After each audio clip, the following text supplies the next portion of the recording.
America is at war, not just at the border, but for the very soul of our nation. Our cities are breaking under the weight of an illegal immigration crisis that the media refuses to cover. But the real tragedy isn't in the numbers. It's in the stories. The families destroyed, the victims ignored, and the communities left behind.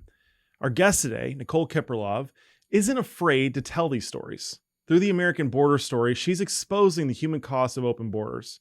And she's also demanding accountability from the people who caused it. But Nicole isn't stopping there. She's leading a new generation of America First conservatives who understand that the real fight begins at home, in our towns, our schools, school boards, and our state houses. And she's tackling the cultural front too, defending femininity and masculinity, reviving the warrior spirit that built this country, and inspiring young patriots to stand up and lead. Nicole is also a native New Yorker, so we're going to dive deep into the Mamdani scandal and how it came to be that the most American city of all is about to fall to communism and what that means for the country. I'm sure she'll have a lot to say about that. This is what courage looks like in 2025. A woman fighting for truth, tradition, and the America we love. Nicole Kiprilov joins us now. All right, Nicole, you are a native New Yorker, born and raised. You've been through a lot. The city's been through a lot, not just, in your lifetime, but even before then. Do you think it can withstand a Mamdani? Well, that's a really tough question, Terry. Unfortunately, I say this with an aching heart. I really don't think so. New York City right now is in a terrible state. We've had a string of very bad mayors and just generally horrific leadership. The city council is basically full of these radical leftist Marxists. This is the bluest city in the country. And I used to work for, I was council member Vicky Palladino's chief of staff years ago. I was her first chief of staff when she flipped a blue seat to red. It hadn't been red in a very long time historically. And I remember being her chief of staff and the issues that we tackled and how difficult it was to get anything done with such a radical left-wing city council. Not to mention the DAs, Bragg, who has been at the forefront of the Hate America fight, the fight to take down not just our cities, but this country. So New York City hasn't been doing well, and I certainly don't think it's going to get better if Mamdani wins. I think the only perhaps silver lining, if you can even call it that, is that I trust that President Trump, who has deployed the National Guard to cities all across this country, will also seriously take New York City into consideration here and deploy the National Guard there to fight against Mamdani's craziness and radicalism. But look, Terry, you mentioned, I'm a born and bred New Yorker, and we're at a point here where there is a very real threat of communism, not just socialism, communism coming to this city in full force. My mom, both of my parents are immigrants from Eastern Europe, from Bulgaria. My mom specifically fought communism in Bulgaria. She was an anti-communist revolutionary in the 80s. And she immigrated to this country after she came here on a work study trip and fell in love with Manhattan. She fell in love with New York City. It's hard not to. I actually published a piece on this. She stood in the middle of Times Square and she closed her eyes and she said, I have no idea how, but I'm going to live here and my kids are going to be born in this city, in this state, in this country. And she did it. She and my dad actually met here and they started a small business from scratch, from nothing. They had no money. What do they do? Construction company. And my dad is, Which is very tough to do in New York City. So lots of construction be done, but it's very competitive. Very competitive, and through my parents' discipline and determination, my dad has the most vigorous entrepreneurial spirit that I know. They've maintained a successful business for over 30 years in New York City. And it's devastating and it's heartbreaking because I can't imagine what my parents went through with the political and religious oppression they had to endure endure under communist rule in Bulgaria, but I can see how they feel now.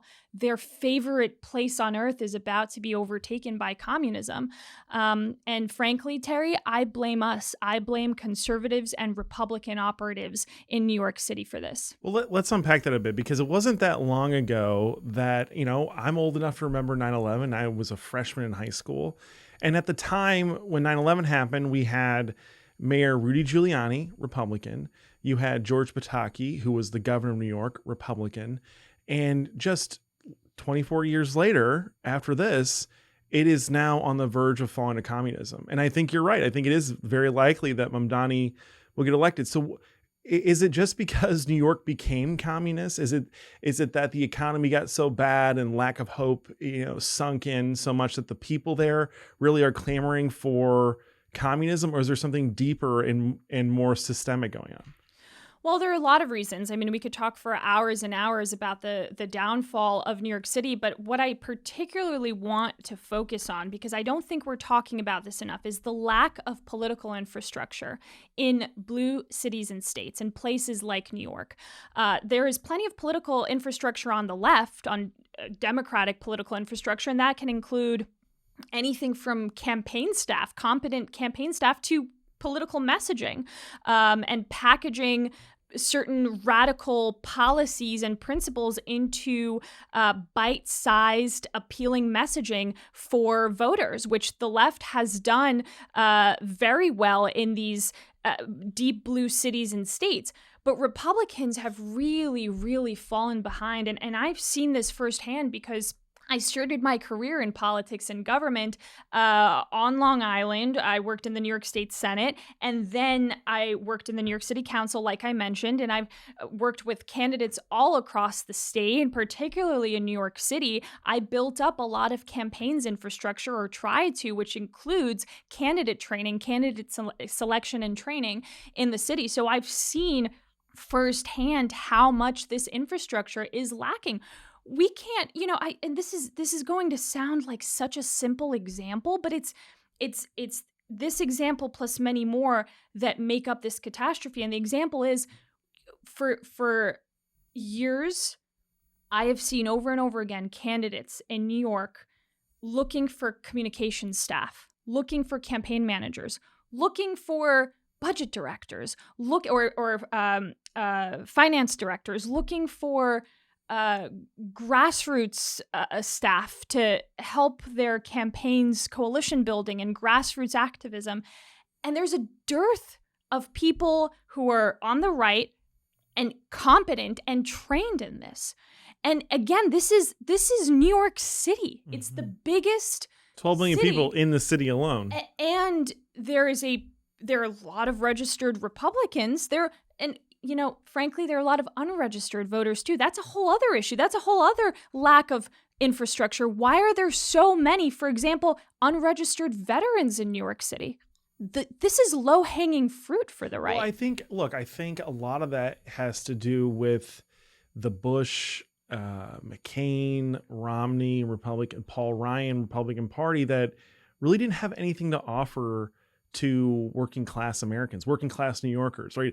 Like you go to New York City and those construction guys, they are not Democrats. They might be union members. They might, like their Social Security and Medicare, but they don't want transgender children in schools getting sex change procedures, right? Like they don't want men and girls sports. They don't want any of that stuff. They're normal. But I think that ultimately at the heart of this, why there's I think there's disorganization. I think there's a lack of hope. But I think that ultimately the big driver is that what the Republican brand that Bush turned the party into was so bad and so uncompelling that it eventually just died out after the war on terror. I agree with you. There are certainly remnants of that. But now we have President Trump, and, he ran for office 10 years ago for the first time. So we talked a little bit about this before, but I think during his first term, there was so many false narratives coming out of the mainstream media. It was not just the media, it was people close to the president who had this explicit goal of taking him down. So he dove into this and rebranded the Republican Party and the conservative movement, but he was dealing with these weights on him everywhere, these obstacles constantly being thrown in his face, and he persevered. And now he's in an even stronger position. And my point is, I think now was the right time for us to take this new brand of Republican and conservative and apply it to places like New York City. Because I believe that at the core of this America First agenda that the president has is common sense. These are values, policies, and principles that are incredibly appealing to New Yorkers. That's why I don't blame New Yorkers, because you have to pitch it to them. You can't expect voters to come to you and ask you questions. They can do that, but you have to be proactive. You have to go out into those communities. You have to run strong candidates who are appealing and who are common sense. You have to have a strong messaging, which right now the anti-Mamdani force, which it isn't even a force, it's, I guess, 2 candidates, it used to be 3 with Adams, who have way too many weaknesses for them to feasibly win in a place like New York right now without any strong messaging. And it's not appealing to New Yorkers. So we can sit here and talk about how, well, New Yorkers are maybe they're radical or this, or they vote for these insane people. They vote for these insane people because you're not giving them a strong enough alternative. One thing I had mentioned before is when you look at the last New York City council election in the city, and you can go on Google and you can search candidates from every single council district, all 51 council districts. Look at who ran in our last election cycle for city council, and you'll see the Republican name and the Democrat name, and who won. Most of these seats did not have a Republican candidate. What does that mean? Pathetic. That means that the party did not even run a Republican. So if I live in New York City Council District 4, let's say, and I'm tired of my city council person, this person's not delivering for me, they've embraced woke ideology, I don't want to vote for them anymore, crime is up and they're complicit in that, I want an alternative. Well, there's no alternative. I can't vote for a Republican. It's so crazy to let candidates run uncontested, unopposed even, right? Like, you got to force them to spend some money. Otherwise, they end up raising money, and then they build these campaign coffers that can then wipe out the candidate that could actually like raise the money and put a formidable policy agenda in place. It's terrible. It's totally crazy. It's unconscionable. And the thing that kills me is that obviously President Trump's brand of conservatism, brand of Americanism or Republicanism, whatever you want to call it, it's so New York. Like, it's so New York and how commonsensical it is and how much it appeals to just working class people. And I think it's obvious why he's like that and why his agenda is like that, because he didn't spend his time like Mitt Romney firing these people. He spent his time and his career on job sites hiring people, putting them to work, telling them, believe it or not, offensive jokes. I think that's why he's so funny. That's why he's charming. That's why he's the billionaire that can resonate with working class people, is because he's the one that was actually hiring them. But it's unconscionable to me that while we have the ultimate New York Republican as president of the United States, we have no infrastructure in New York City. America's most important, easily the most American city. It is the new Rome, right? People talk about DC being Rome. It's not. New York is Rome. It is old. It is established. It is the center of America. If New York died versus DC dying, the whole country would die. The whole country would die. And President Trump did so well in the last election in New York. He did so well in Queens. The Bronx came out for him. I remember campaigning for our candidates in the Bronx during the presidential campaign and campaigning for Trump, of course. And I remember talking to people on the street saying, you know what, I've never voted for a Republican in my life, but I'm going to vote for President Trump because he represents the values that align with who I am as a person.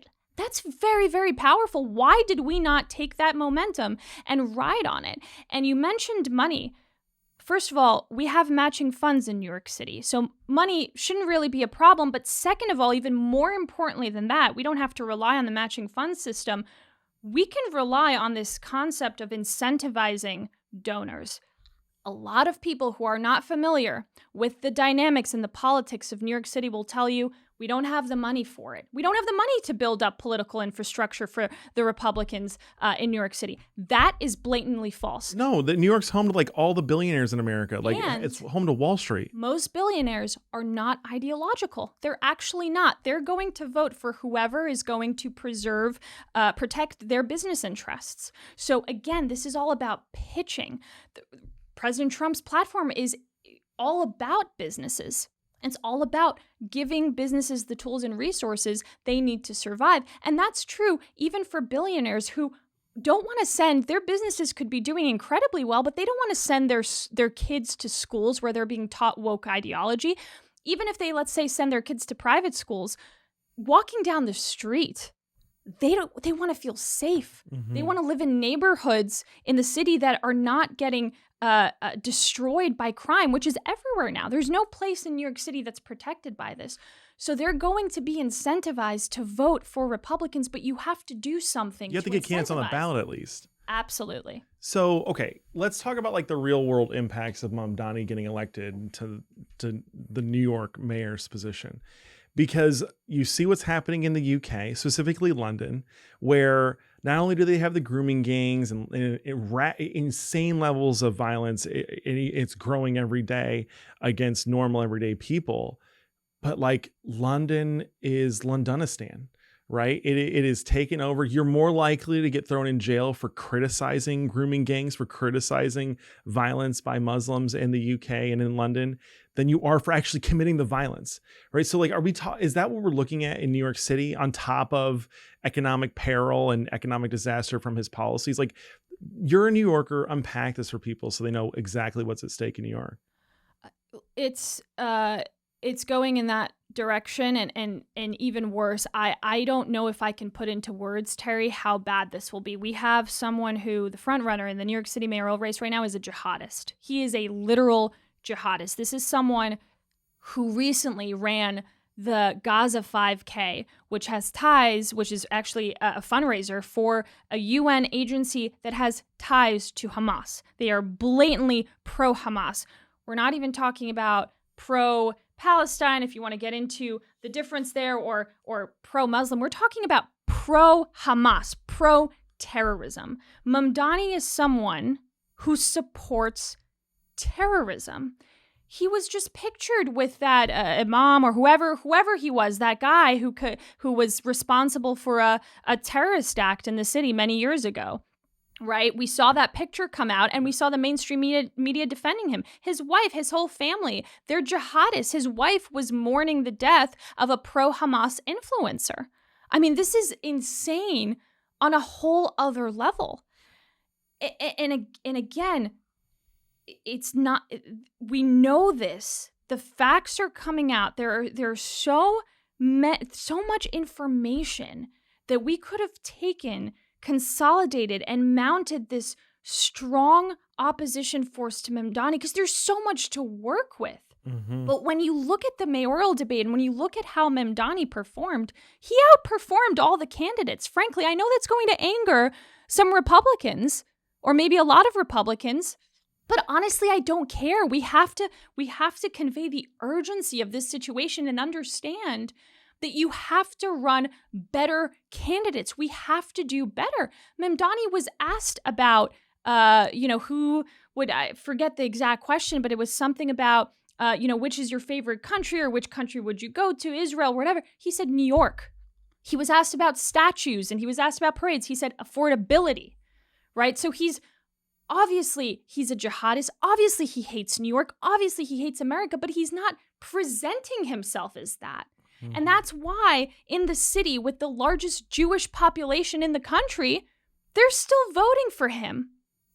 That's a really scary thought. And you can't, and saying, oh, well, New Yorkers are crazy or stupid or whatever, that's unacceptable. No, I know New Yorkers. They're actually very smart. They're very commonsensical. Like, it's my great grandmother was a New Yorker through and through, Brooklyn. And there was no pulling one over on her, right? Like, you lie to her, she sniffs it out immediately. So it's very odd that he has risen up. And I do think that a lot of it is a lack of infrastructure and a lack of candidate recruitment. I think there's a lack of hope ultimately. But let's talk about hope. Is there any hope, right? Like basically you're saying that if we can figure out the infrastructure problem, if we can get better candidates, we can actually challenge these people and put our guys on the ballot. We can sort of take back power in New York. Or is the hope that Mamdani gets elected, it's such a disaster that we can put up a formidable candidate on the Republican side in 4 years and start to build back and take back New York City? Well, look, I don't think it has to come to that. I mean, I guess now it does, unfortunately, because we missed the moment, but it shouldn't come to that. We should have been doing this infrastructure building for years. And by now, we could have turned the city around. I think moving forward, is there hope? Of course, there's hope. There's always hope. And I'm one of those people who I'm staying in New York. I split my time between DC and New York, but I'm not going to stop fighting for New York because I know that change is possible. I've seen it firsthand. I used to spend weeks leading up to Election Day walking towns, walking the streets with city council candidates, Republican candidates, knocking on doors in the bluest electoral districts in this city, talking to Democrats. We spent hours talking to Democrats, and all the Democrats that we talked to, even the ones who weren't very friendly or nice, pretty much all of them had one thing in common, and that's they are tired of their leadership. They are tired of living in a crime-ridden city that is unaffordable, where you have a housing crisis, you have a homelessness crisis, you have a mental health crisis. They are sick and tired of it. And I think that we can make up for lost time by really starting to take this, finally taking it seriously. Let's recruit better candidates. Let's start now, today. Let's start now. Let's recruit better candidates. Let's start targeting city council, not just the big elections like mayoral and DA, but also city council, state legislature, assembly, and senate in New York. Because remember, the state legislature used to be red. It was Republican. If you look at the history of New York, it was Republican for about a century. There was a little bit of a time period where it flipped to blue temporarily. Now, Republicans are in the super minority, and it flipped in 2018, which isn't that long ago. It's not 30 years ago. We can reverse the momentum, but each year that we let go by, it gets harder. Gosh, I go back, like the thing as you're talking, Mamdani is talking about things that people actually are worried about, right? Like things that are not just like strong opinions or strong nostalgia. He's talking about affordability, right? That moment where he's asked about the statues and bringing them back, or he's going to tear down more statues. And he says, I'm focused on affordability.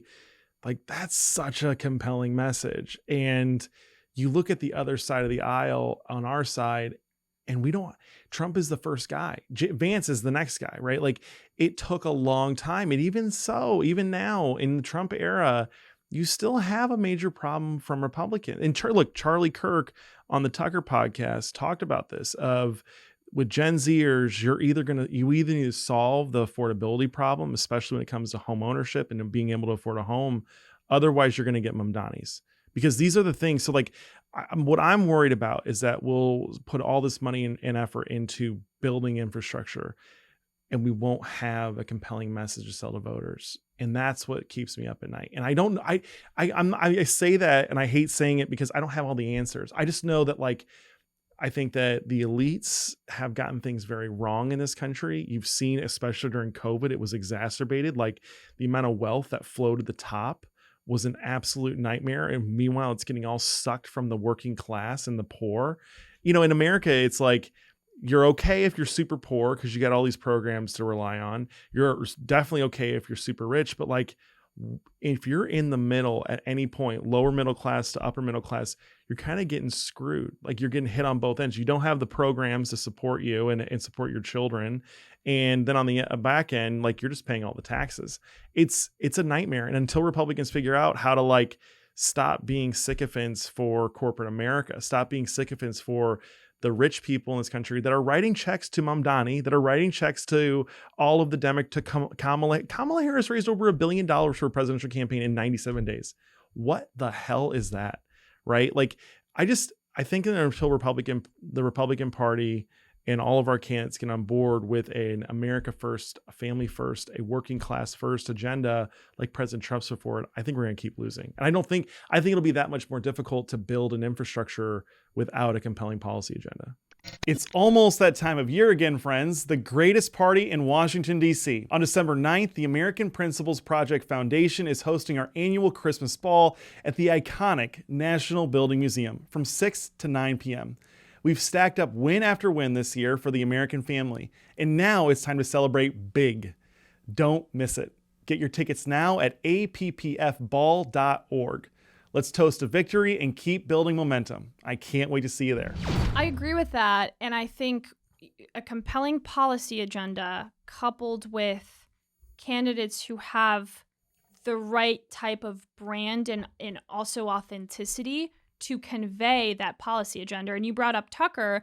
I actually met him for the first time at one of APP's events. And he said, I think of the speech that he gave, he said that, I don't remember the exact quote. He said something along the lines of, we can have these policies and policy making is great, but communication is even more important because no one's really going and reading the specifics of the policy. They're listening to what you're saying. They're listening to what you're putting out on social media and how you're packaging that policy. And I think I just don't want to lose sight of the importance of having candidates who are authentic and who have the right brand to win in places like New York. I think that's absolutely crucial. Mm-hmm. All right, look, I didn't want to have the whole show get taken up with New York, although I love New York, but you're from New York and we have this major election coming up. You also doing a ton of great work at the American Border Story, where you're telling the stories of people that are impacted by illegal immigration.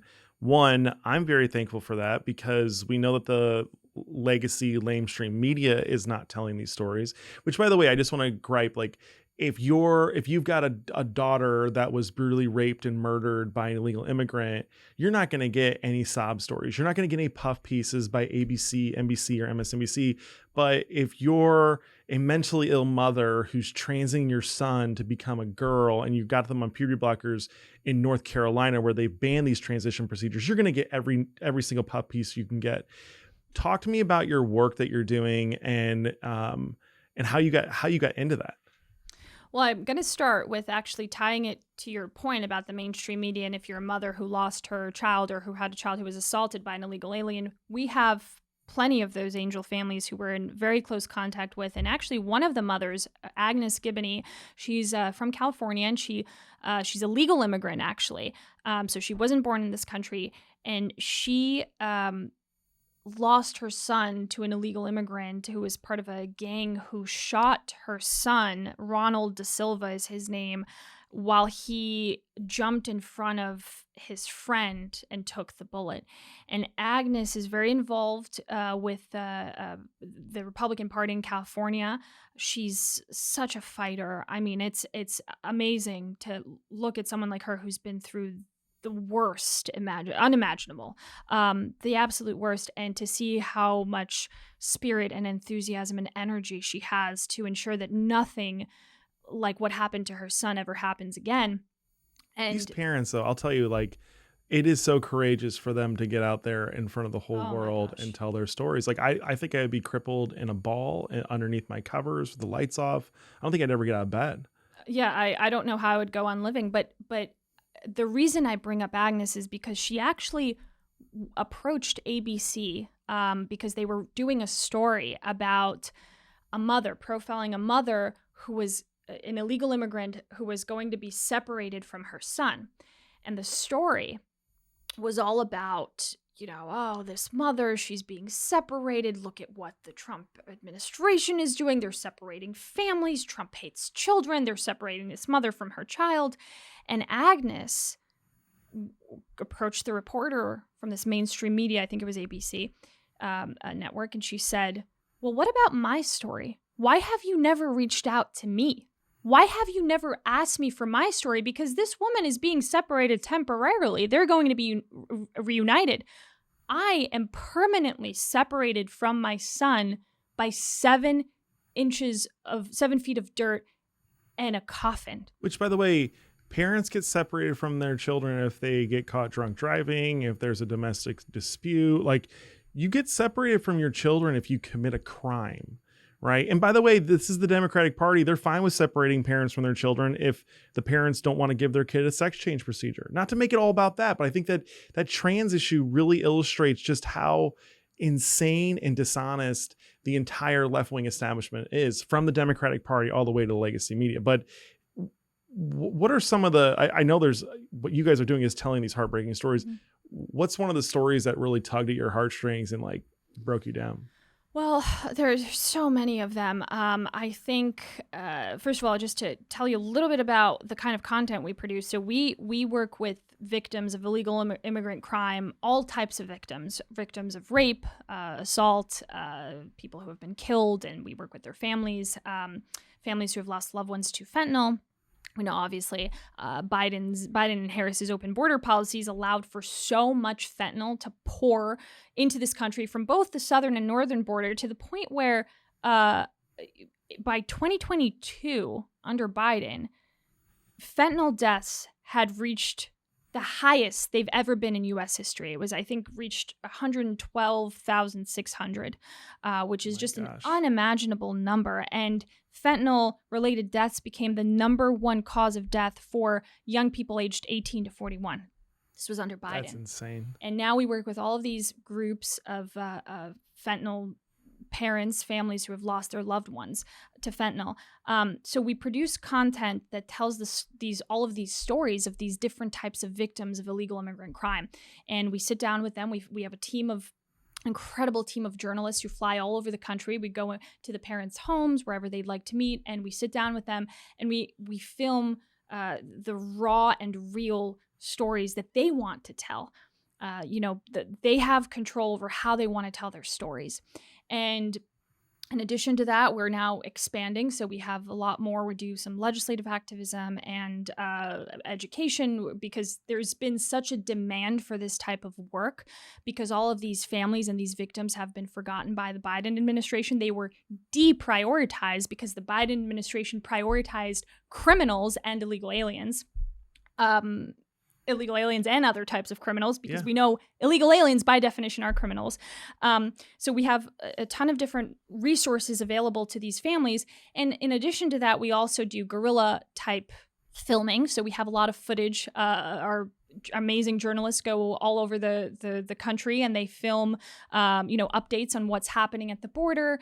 If we get a ton of leads every single day, and we follow those leads, and we cover the stories that aren't being told by the mainstream media, and we provide facts and information that the mainstream media hides, doesn't want to acknowledge. So we produce all types of content, but I think some of the stories that I want to highlight, they're just, Terry, there's so many. Can we unpack this a bit? Because the entire existence of your organization is basically because the legacy media doesn't do their job, right? And I kind of want to unpack that just a little bit, because okay, if I just cared about telling the truth, telling impactful and powerful stories, telling both sides of the story and the arguments on both sides of the aisle, I think you would probably make a ton of money. I think you would probably have a huge audience, because you got a message for the left, you got a message for the right, you got to get something for the middle that is trying to make up their minds. Like, these are the things that are interesting. But the legacy media is not interested in telling both sides of the story. They're not even interested in telling these horror stories that we read about in the news all the time. Why is that? Like, why? If I wanted to become big and wealthy and prominent and have a monopoly over the news system right now, that's what I would do. I would tell both sides of the story. I'd be impartial. If I just want to get to the truth, right? That's at the heart of journalism, is to get to the truth. But these guys don't care about the truth. If they did, they'd tell both sides of the story. Because they're driven by an agenda. They're driven by extremism. They're driven by radicalism. They're driven by Trump derangement syndrome. That's the legacy media, the mainstream media. They serve as the PR firm for Democrats, for these insane left-wing, extremist left-wing Democrats. And I think we have to normalize even more talking about this as a mental illness, because that's what it is. Because when you ignore angel families, these beautiful families who have lost loved ones to illegal immigrants. We just told the story of a young girl from Kentucky who was raped several times in Miami. She went to Miami for a trip with her friends. She was assaulted. She was bludgeoned in the head. She was raped. Her illegal alien perpetrator ripped out her maxilla. I can't even remember the terms for these body parts in her face that he ripped out. And then, and this is quite disgusting, but I'll say it, he urinated on her wounds while she was unconscious. This girl, what she went through, we just sat down with her and we actually blurred her face in our video. We're protecting her identity because she's scared, obviously. She's gone through so much trauma, but she lived, thank God, she lived to tell this story. And in this video, she says that despite her tremendous physical and emotional pain here, she wants to inspire other victims of crime to come out and tell their stories, to come out and get help. Because again, they've been discouraged from doing that under the Biden administration. When you are a victim of illegal alien crime and you see that Biden, your president, is actively prioritizing these illegal alien monsters who have done such atrocious things, obviously you're not going to speak up. You're not going to get the help that you very, very much need. So when I guess at what point is it worth addressing for these people, right? Like, does it have to be their daughter? Does it have to be their mom? Does it have to be their granddaughter? At what point do the Democrats say we have a problem with violent people that are bringing drugs, that are bringing crime into our country, and we can't allow that anymore? I just don't know if it will ever be enough. And by the time that it's enough, it's over. You now have Mamdani's in charge. And now these Democrats that finally came around to it are out and they have no power within the party. It's now the squad and Mamdani who are in charge of everything on the Democrat side. It's worth noting, Terry, here that unlike these left-wing radicals and extremists who, honestly, after what happened to Charlie Kirk, I can say they want us to die, right? Clearly, this is what happened to Charlie Kirk. And I think it's hard to deny. It's very hard to deny. And I look at the response. Even if you're not the one who pulled the trigger, look at all these crazy left-wing radicals, extremists who were cheering the death of a young father, of a young husband who leaves behind a widow and 2 small children.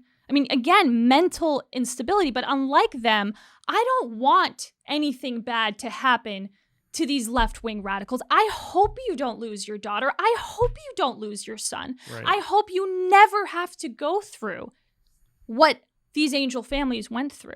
It shouldn't take that. Look, the closest we've gotten to actually having trying to confront some of these governors is we actually helped Chairman Comer with the big hearing that he did on sanctuary governors. He invited Tim Walz, Kathy Hochul, and Pritzker. And we brought one of our angel families, Joe Abraham, who he's been all over the media. He's been working with us very closely. He lost his daughter, Katie Abraham, a few months ago, actually, on Pritzker's watch in Chicago because an illegal alien had obtained an illegal driver's license. And Katie Abraham died in a head-on collision. And Joe Abraham has been in his, just the amount of strength this guy has. He has been sharing his story and calling Pritzker out on his insane sanctuary state policies where Pritzker has been enabling this crisis. And we brought Joe Abraham to this hearing and we sat him right behind Pritzker. And then we pressed Pritzker on this and we said, you don't know this, Governor, but there is an angel family here, an angel dad, Joe Abraham, who lost his daughter on your watch because of your insane policies. And I don't even remember what Pritzker said. He said something like, oh, I'm sorry, for your loss. He didn't take responsibility. He didn't come up and, go to Joe after the hearing. There were so many breaks during the hearing because it was a very long hearing and say, Mr. Abraham, I'm so sorry for your loss. Shake his hand. This is a constituent of yours. I mean, it was disgusting. It was Well, disgusting. can I just gripe with one thing? You keep saying insane policies, right? Like, and the reason I have a problem with that is because it gives them the benefit of the doubt. It says to me, like when I hear that this policy is insane and that this politician has an insane agenda, it says, well, they actually might mean well, but they're just unstable and they don't know what's going on. I think we need to call it what it is. It's evil. JB Pritzker knows Yes. what he's doing. He's a billionaire. He's very well educated. He knows what happens when you refuse to enforce the law, which is that all of the law eventually becomes undone, right? And by the way, JB Pritzker is an evil man. I think, period. No qualification. He needs Jesus. He refuses to come back to church. He refuses to come to the faith. And the reason is because his family is so deep into evil things. You know, they have a nonprofit arm that funds research. It's really propaganda on transgender issues, on transgender healthcare. Like they're the ones out there funding all this stuff that says, no, we should give sex change procedures to minors. And then on top of that, so they get the tax deduction by giving the C3 charitable stuff, educational stuff that's propaganda. On top of that, they're invested in pro-transgender industry stuff. They're invested in the pharmaceutical companies. They're invested in the hospitals and the people that are transing our kids. Like he's an evil man. And by the way, why did Rod Blagojevich go to jail when the guy on the phone that was laughing about selling that Senate seat that Barack Obama had was JB Pritzker? Like everyone misses this. No one talks about it. Rod Blagojevich went to jail for trying to sell the Senate seat. And the convicting piece of evidence was a recorded phone call that he was on with JB Pritzker, where they were both laughing about it, where they were both conspiring to it. But now all of a sudden, JB Pritzker's like in the running to become president of the United States. No accountability for him. There's no accountability. No accountability. Meanwhile, he's funneling millions of dollars or investing. You said it very well. It's all intentional. Millions of dollars to fund healthcare for illegal aliens in in Illinois. The same thing's happening in California with Gavin Newsom. Everything has been made intentionally worse. It's intentional. It's evil, like you said. One other story I want to highlight is, we've forgotten, the Biden administration didn't forget. Again, it's intentional. They intentionally deprioritized the ranchers and farmers on the border who have been on the front lines of this illegal immigration crisis that Biden and Harris and all these Democrats created. And we told the story of Martine Wall, who's in Eagle Pass, Texas, which is basically ground zero for the illegal immigration crisis. And his ranch, Terry, his American dream, became an unauthorized highway for drug smugglers, human traffickers, cartels. We went there to Eagle Pass and we filmed his property. We did an interview with him and his wife, and we saw right on his property, a little off to the side, we saw bloody undergarments of illegal aliens, which to us there was enough information at that gruesome scene to indicate that someone had been raped on his property where he has kids. Martine said in the video that he has to go to sleep every night. During the Biden administration, he would go to sleep every night with a gun right beside him, and he would tell his kids not to leave certain rooms because they would wake up in the morning and the illegal aliens who were passing through his property had raided his kitchen. These are the kinds of stories that we need to tell to combat that evil.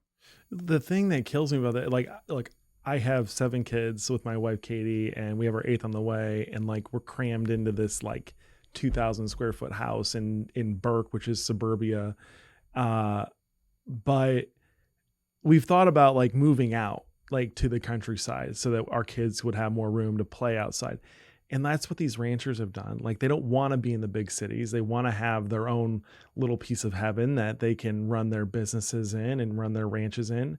And then because the federal government refuses to enforce the law, they've essentially robbed that guy of what they were building. And now he's not as productive of a rancher as he would be if there weren't illegals coming through.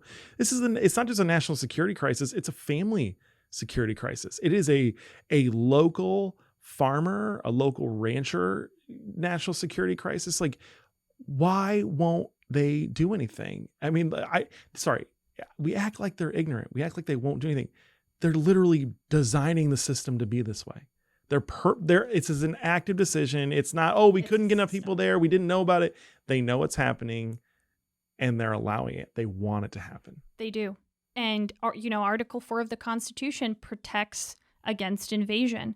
And what these ranchers and farmers have had to go through is an absolute invasion. This is an intentional invasion caused by the system that these Democrats created. And because it's a systemic issue, because of what you said, I want to tie this back to the state and local focus.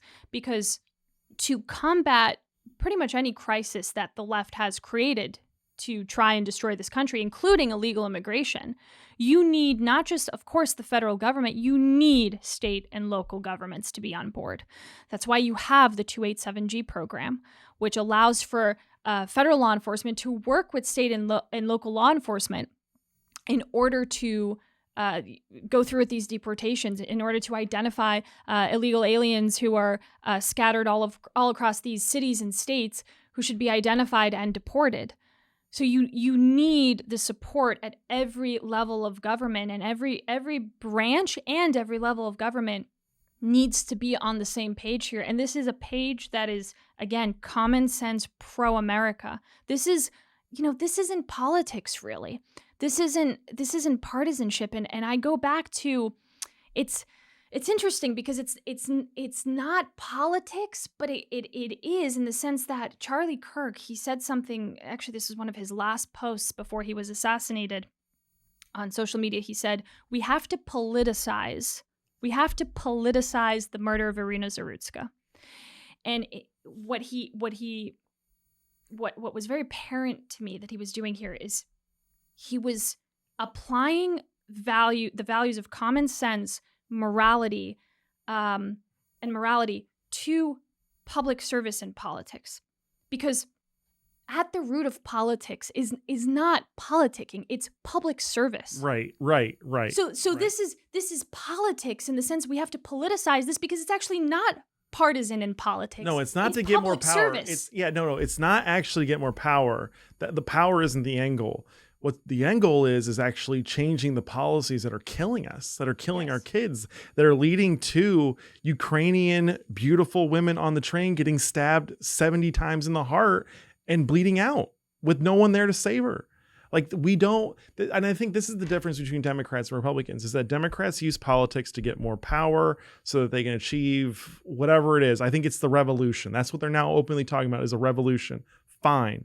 But Republicans, I think, for the longest time, have just done politics to get money, right? Like, you see these guys. But now with President Trump on the scene, it's much different. Now we want power so that we can fix the country and start to reverse all of the terrible things that Obama did, that even the Bushes did, and yes, that Joe Biden did in his 4 disastrous years as president. Yep, absolutely. And we need those state and local candidates to be on board with that. And that's every issue. For example, you've done a lot of work with men and women's sports. The president, he signed an executive order. That was one of his first executive orders that he signed, preventing men from going into women's sports and stripping women of their rights and their achievements. But you need states to pass that type of legislation as well. Right now, I believe there are only 27 states that have passed legislation to prevent men in women's sports. And a lot of athletic associations on a more local level are violating that. Mm-hmm. So this is where you need every single piece to be working on that. You need better people in school boards because the Department of Education doesn't set the curriculum. It sets the tone of the curriculum, but it doesn't actually write the curriculum for that is teaching our kids. We need school boards to be comprised of common sense people who care about what their children are learning and who want their children to learn their ABCs and 1, 2, 3s, not this crazy woke ideology that's composed of DEI and SEL and CRT that's poisoning their brains, indoctrinating them. Mm-hmm. So this all, I think, is related. The Mamdani race, the mayoral race, the illegal immigration issue, storytelling. I've always talked about this comprehensive system of reform that we need, where we're tackling every single industry in every single area. We need educational campaigns that start from age zero, that span the entire young and young adulthood life of children. We need to be teaching them the values that are important to this country. So you need that. Then you have to go into colleges and combat this craziness that's happening on college campuses, right? Conservatives retreated from academia. They retreated from college campuses and allowed for this to happen. And now all of a sudden we're cracking down on it. Great. God bless the Trump administration for putting their foot down and cracking down on it. But my question is, why did President Trump have to waste his time doing this when we allowed for this to happen in the first place? We shouldn't have retreated from academia and college campuses. We should have fought it internally. We should have stood and fought. We need to be combating these narratives from the mainstream media, and that's what we do with the American border story. We need to be focused on storytelling. For so many years, Democrats were dominating the narrative. They were dominating storytelling. There's this famous psychologist, Bruner, who talks about how storytelling is the most effective way of communicating because people understand the world when they're told stories and when they can feel other people's emotions. And by the way, there's a communications and PR angle to this. Ty Bennett, in his book, The Power of Storytelling, talks a lot about this. He doesn't talk about it in terms of politics, but he talks about it in terms of the corporate world and these advertising agencies. Very, very, very impactful for them to get you to give your money to these products that may not even work.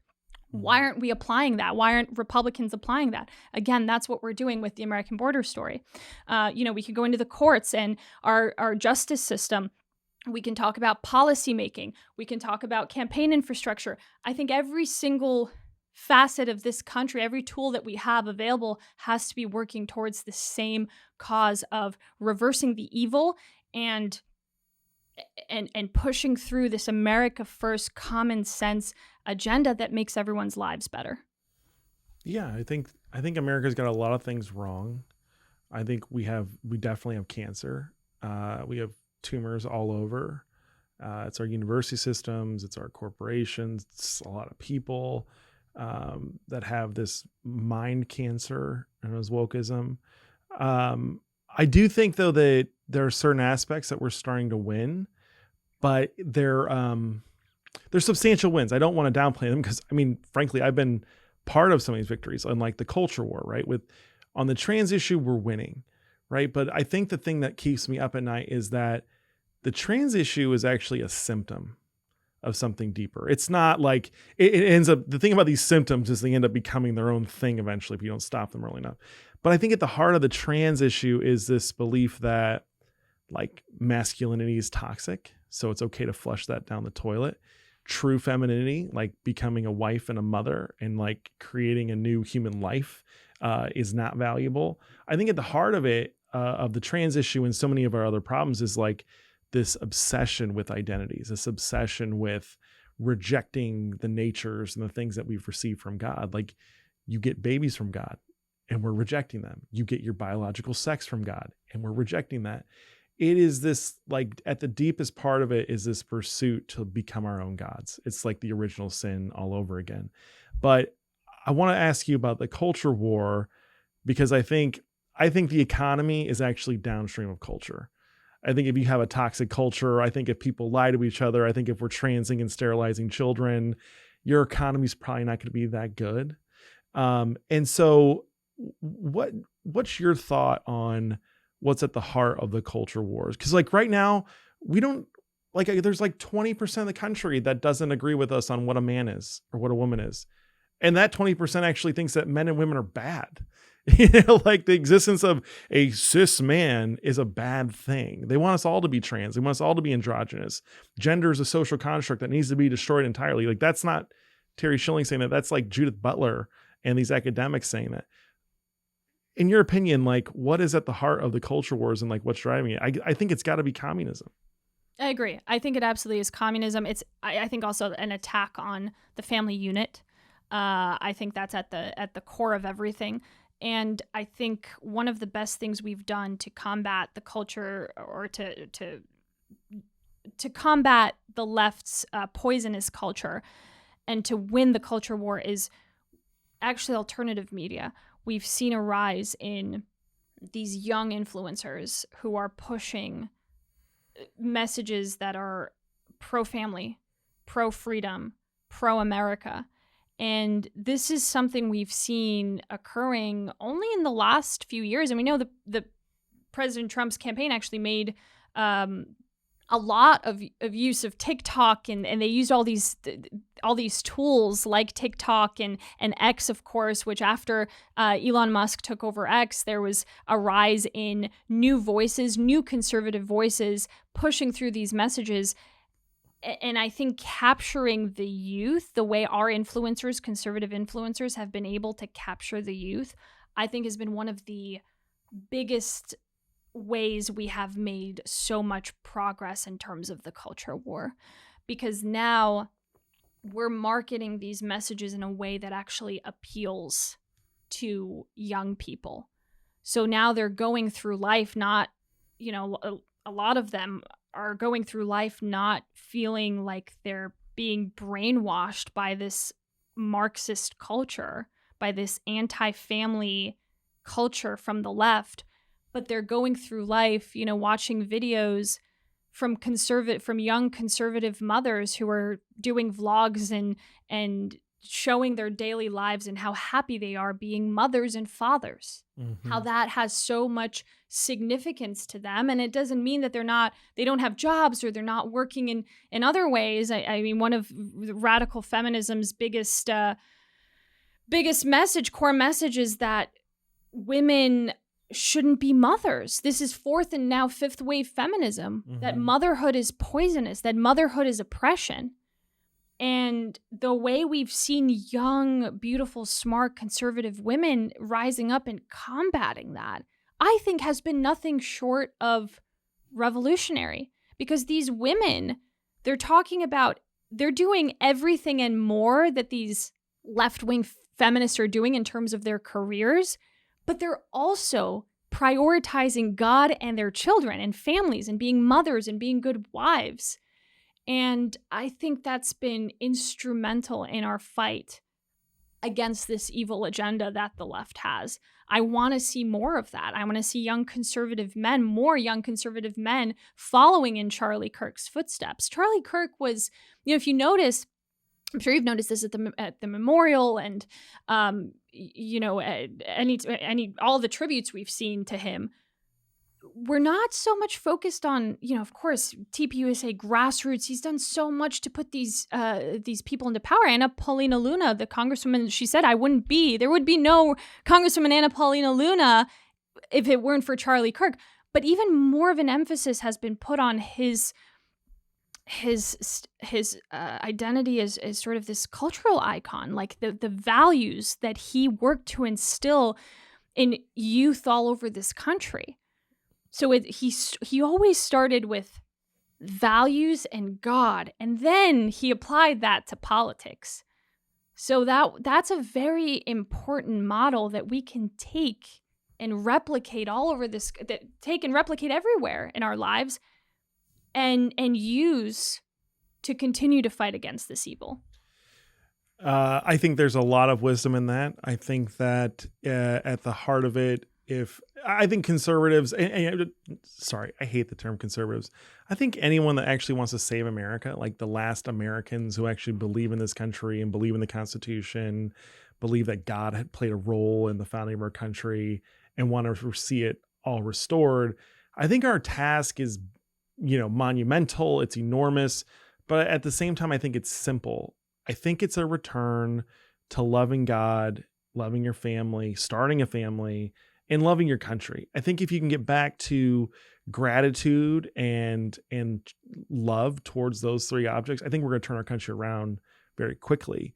And I also think that we have the more compelling message. I think that we're aspirational. I think that looking at a family, even if it's chaotic, even if there's 7 children and they're all mismatched in their clothing, there's something beautiful and attractive about that. I keep coming back for more, but I do think we have the simpler job, but it's more monumental and difficult. But Nicole, we are running out of studio time today. I want to get you back on. I didn't I didn't know we would run out of time today.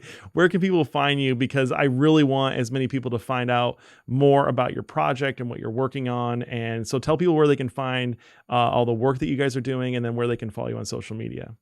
So you can find us at theamericanborderstory.org, and then you can also follow us at on X at Tabs Report, or on any other social media handle at The American Border Story. So that's Tabs for short.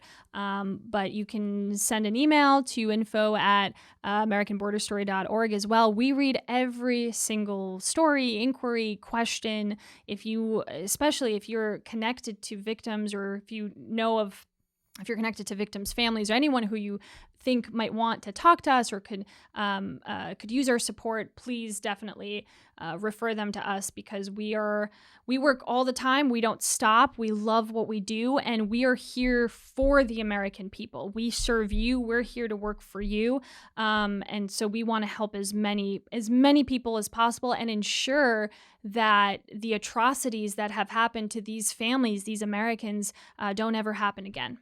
All right. But also, where can people follow you? I know you got a bright future and you're going to do a lot of great things down the road. Where can people follow you online so that they can get ahead of the curve? At Kiprilov Nicole, that's Kiprilov Nicole, on X, and just Nicole Kiprilov on any other handle. All right. Nicole Kiprilov, thank you so much for joining the Terry Schilling Show. Thank you, Terry. Thanks for all the great work you're doing. God bless you. Thank you.